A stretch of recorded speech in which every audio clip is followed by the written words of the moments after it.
दसऱ्याचा आनंद, राष्ट्रपती आणि पंतप्रधानांकडून देशवासियांना शुभेच्छा।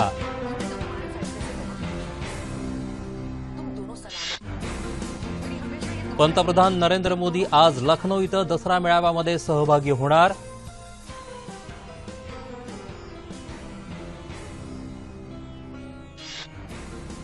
स्थापना दिनानिमित्तानं राष्ट्रीय स्वयंसेवक संघाचं नागपुरात पथसंचलन आणि शस्त्रपूजनाचा सोहळा।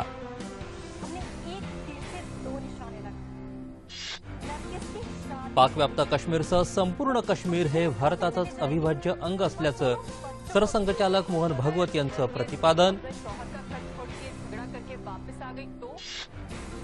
60व्या धम्मचक्र प्रवर्तन दिनानिमित्त नागपुरातल्या दीक्षाभूमीवर लक्षवादी भीमसैनिकांची मांदियाळी।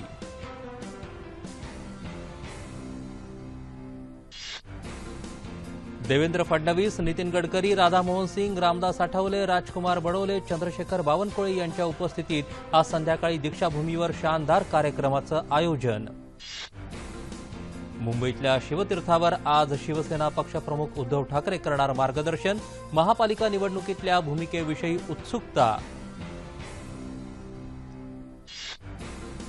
कृष्णा खोऱ्यातलं मराठवाड्याच्या हक्काचं 7 टीएमसी पाणी मिळवून देणारच, मुख्यमंत्र्यांनी दिली ग्वाही।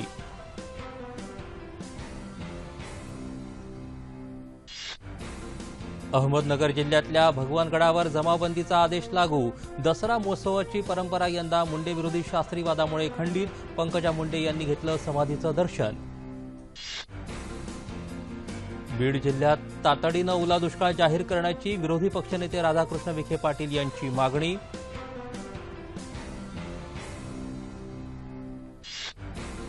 शेतीमध्ये रोजगाराच्या प्रचंड क्षमता असल्यामुळे शेतकऱ्यांनी पारंपरिक शेतीऐवजी अत्याधुनिक तंत्रज्ञानावर आधारित शेती करावी, सामाजिक न्याय मंत्र्यांचं आवाहन।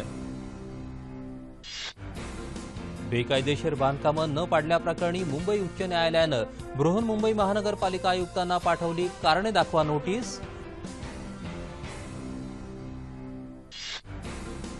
जम्मू श्रीनगर महामार्गावर पंपोर इथल्या शासकीय इमारतीत लपून बसलेल्या दहशतवाद्यांना हुसकावून लावण्यासाठीची लष्करी मोहीम आज दुसऱ्या दिवशी सुरूच। इंदोर क्रिकेट कसोटीत भारत आज चौथ्या दिवशी सुस्थितीमध्ये 474 धावांची घेतली आघाडी।